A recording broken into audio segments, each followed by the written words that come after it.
اتنے میں زور سے بجلی کوندی. بجلی کوندی، کوندی کے مطلب آپ کے سامنے لکھا ہے معنی چمکی. تو پھر کیا ہوا؟ اور ایک عظیم الشان دھماکہ ہوا. کیسا دھماکہ ہوا؟ عظیم الشان، عظیم، بڑا. ٹھیک ہے جی، بہت بڑا دھماکہ ہوا جب وہ ہوش میں آئے. اب ڈر کی وجہ سے روفی میاں گر گئے اور بے ہوش ہو گئے. جب وہ ہوش میں آئے تو ان کا ایک دانت ہل رہا تھا. اب جب وہ گرے ہیں تو شاید صوفے سے یا کسی اور چیز سے ان کا منہ ٹکرایا، جس کی وجہ سے ان کا دانت ہلنے لگ گیا. انہوں نے آئینہ دیکھا. اب شیشہ جا کر دیکھا تو دانت کا کچھ حصہ سیاہ نظر آیا. اب یہ بھی ٹافیوں کی کارستانی تھی یا کوئی ایسی میٹھی چیز کھا لی تھی جس کی وجہ سے ان کا دانت خراب ہو گیا تھا. اب ان کے دانت کا کچھ حصہ سیاہ نظر آیا. سیاہ کالے کو کہتے ہیں. ٹھیک ہے جی. اگلے روز آس پاس مشہور ہو گیا کہ رات روفی میاں کے دانت پر بجلی گری ہے. جیسے بچے کو تنگ کرنے کے لیے اس کی چھیڑ بنا دیتے ہیں، ویسے ہی ان کی بھی چھیڑ بنا دی کہ اس کے دانت پر بجلی گری ہے، جس کی وجہ سے دانت کیا ہو گیا ہے؟ کالا ہو گیا. 2 دن تک بستر پر پڑے رہے. اب یہ 2 دن تک ڈر کی وجہ سے بستر پر پڑے رہے. لیکن اس طرح ہم اپنے آنے والے سیمائی امتحان سے نہ بچ سکے. سے فارسی زبان کا لفظ ہے، 3 کو کہتے ہیں. جیسے آپ کا فرسٹ ٹرم ہوتا ہے 3 مہینوں کے بعد، پھر اس کے بعد جو اگلا امتحان ہوتا ہے اس کو ششمائی کہتے ہیں، 6 مہینے بعد والا امتحان. تو مراد یہ کہ سے 3 کو کہتے ہیں. 3 مہینے بعد جو امتحان ہوتا ہے، جو فرسٹ ٹرم ہوتا ہے، کہتے ہیں اس سے نہ بچ سکے. اس کم بخت امتحان نے ہماری نیند اڑا رکھی تھی. اب کم بخت کے معنی کیا ہیں؟ نامراد امتحان نے ہماری نیند اڑا رکھی تھی. ماسٹر صاحب نے ہمارے ساتھ خاص رعایت کی. آسانی، رعایت کس کو کہتے ہیں؟ آسانی کی. اور ازراہ کرم امتحان چند دنوں کے لیے ملتوی کر دیا. ازراہ کرم مہربانی کر کے ہم پر مہربانی کی اور امتحان چند دنوں کے لیے ملتوی کر دیا. ملتوی مؤخر کر دیا کہ کچھ دنوں کے بعد آپ سے امتحان لیا جائے گا. ہمارے ماسٹر صاحب ان حضرات میں سے تھے، اب یہ ان کی نیچر کے بارے میں بتا رہے ہیں، ان حضرات میں سے تھے جو آپ سے سوال پوچھیں گے، آپ کی طرف سے خود جواب دیں گے اور پھر آپ کو ڈانٹیں گے بھی کہ جواب غلط تھا. جواب کیا تھا؟ غلط تھا. تو بیٹا ہم نے پہلے پیراگراف کے اندر ایک کردار جو ہے اس افسانے کا روفی میاں کے بارے میں پڑھا کہ روفی میاں کون تھے. یہ ایک کردار ہے اس افسانے کا اور ایک نومر لڑکا ہے. ان کے بارے میں پڑھا کہ وہ بجلی سے بہت ڈرتے تھے. ایک دن بارش تھمی، وہ صوفے کے پیچھے سے نکل کر باہر آئے اور اچانک زور سے بجلی چمکی، جس کی وجہ سے وہ گر گئے. اور جب وہ ہوش میں آئے تو ان کا ایک دانت ہل رہا تھا. اب محلے میں یہ مشہور ہو گیا کہ روفی میاں کے دانت پر بجلی گری ہے، دانت بھی سیاہ ہو گیا ہے اور دانت نکلنے بھی والا ہے. وہ ڈر کی وجہ سے 2 دن تک بستر پر پڑے رہے. اور اس کے بعد اصل بات کی طرف مصنف آ گئے کہ 2 دن تک روفی بستر پر پڑے رہے، باقی بہن بھائی جو ہیں وہ بھی اسکول نہیں گئے، ان کے پاس بیٹھے رہے. امتحان سر پر تھے، فرسٹ ٹرم آ چکے تھے. تو ماسٹر صاحب نے یہ رعایت کی کہ بیٹا آپ لوگ ان دنوں میں نہیں آئے، کچھ دن آپ نے چھٹیاں کی ہیں، اس لیے میں کچھ دنوں کے بعد آپ سے امتحان لے لوں گا. مراد یہ ہے کہ امتحان ہر حال میں دینا ہے، امتحان مؤخر نہیں ہو سکتا ہے، کچھ دنوں کے لیے ملتوی ہو سکتا ہے لیکن آپ اس سے بری الذمہ نہیں ہو سکتے. ساری کلاس کا امتحان ہو چکا تھا، صرف میں، دوسرا کیریکٹر کون آیا؟ میں سے مراد مصنف ہیں. ٹھیک ہے جی، ایک مصنف کردار آ چکا ہے، دوسرا روفی میاں. صرف میں اور روفی رہتے تھے نچلی جماعتوں میں. اب یہ مصنف اور روفی میاں کلاس فیلو ہیں. نچلی جماعتوں میں، نیچے والی کلاسز میں روفی کے چھوٹے بھائی ننھے میاں باقی تھے، کیونکہ اس بجلی کے گرنے کے سلسلے میں وہ بھی بطور تیماردار شریک تھے. تیماردار کہتے ہیں عیادت کرنے والا، مزاج پرسی کرنے والا، جو مریض کو دیکھنے کے لیے اس کے مزاج کو معلوم کرنے کے لیے آتے ہیں. میں اور روفی مجرموں کی طرح کمرے میں داخل ہوئے. اب جس دن امتحان تھا، یہ شاید اورل ٹیسٹ ہو رہا ہے، ٹھیک ہے، ریٹن نہیں ہے. کمرے میں داخل ہوئے، ماسٹر صاحب نے ہمیں بتایا کہ وہ ہمارا فقط زبانی امتحان لیں گے، فقط صرف، ٹھیک ہے جی۔ زمانی امتحان لیں گے اور بالکل آسان سے سوال پوچھیں گے، گھبرانے یا ڈرنے کی کوئی بات نہیں، گھبرانے یا ڈرنے کی کوئی بات نہیں۔ انہوں نے روفی سے پوچھا تمہیں کس نے بنایا؟ اب روفی صاحب سے پہلا سوال کیا گیا کہ تمہیں کس نے بنایا؟ روفی نے ہاتھ سے اشارہ کرتے ہوئے، کس سے؟ جسے ہاتھ سے اشارہ کرتے ہوئے جواب دیا، اتنا تو مجھے خدا نے بنایا تھا۔ جتنا بچہ پیدا ہوتا ہے اتنا ایسے ہاتھ سے سائز بنا کر کہا، اتنا تو مجھے خدا نے بنایا تھا۔ اس کے بعد میں خود بڑا ہوا، اس کے بعد میں خود بڑا ہوں، یعنی بڑا ہوا ہوں۔ کہہ رہے ہیں کہ اس کے بعد میں کھا پی کر بڑا ہوا ہوں۔ اب روفی نے ایک سوال کا جواب دے دیا ہے۔ اب مصنف کہتے ہیں میری باری تھی۔ اب ماسٹر صاحب مجھ سے مخاطب ہوئے، میری طرف متوجہ ہوئے یا مجھ سے بات کی، آسٹریلیا کہاں ہے؟ اب آسٹریلیا ایک بر اعظم ہے، آپ کو پتہ ہے کہاں ہے؟ جی جغرافیے کے 50ویں صفحے پر۔ اب بتانا یہ تھا کہ وہ کس حصے میں واقع ہے دنیا کے، تو اس نے بتا دیا کہ جغرافیے کی جو بک ہے اس کے 50ویں صفحے پر آسٹریلیا بنا ہوا ہے۔ جغرافیے میں نہیں، ویسے کہاں ہے؟ جناب آسٹریلیا کرۂ ارض پر ہے، یعنی زمین کے ٹکڑے پر واقع ہے۔ اچھا، حروف اضافت کیا ہوتے ہیں؟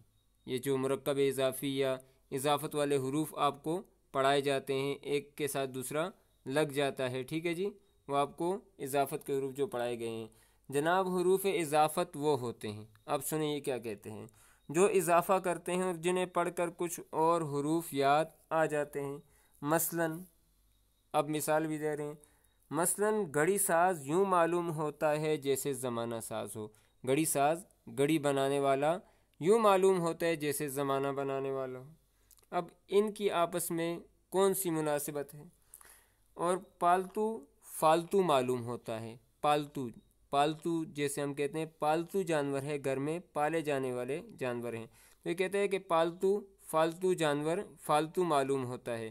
اب یہ بجائے حروف اضافت بتانے کے ہم قافیہ الفاظ ملا رہے ہیں، گھڑی ساز، زمانہ ساز، ہم آواز الفاظ ملا رہے ہیں، حالانکہ بتانے کیا تھے؟ اضافت والے الفاظ بتانے تھے۔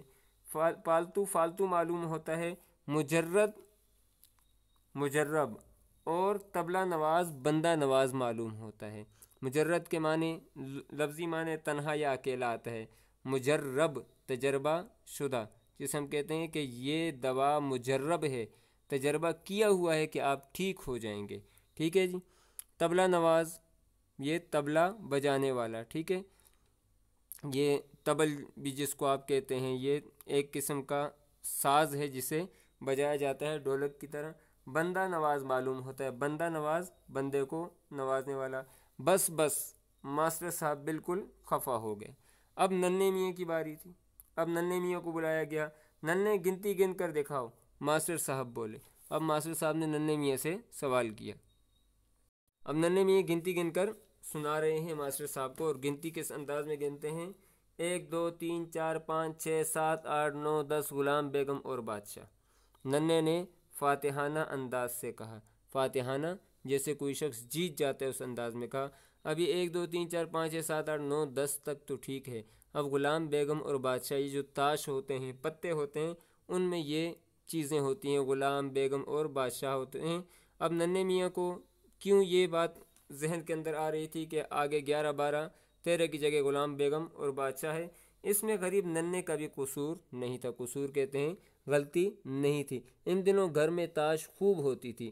شام کو ماسٹر صاحب ہمارے ہاں آئے، ہمارے گھر آئے، اور روفی کے ابا سے دیر تک باتیں ہوتی رہی۔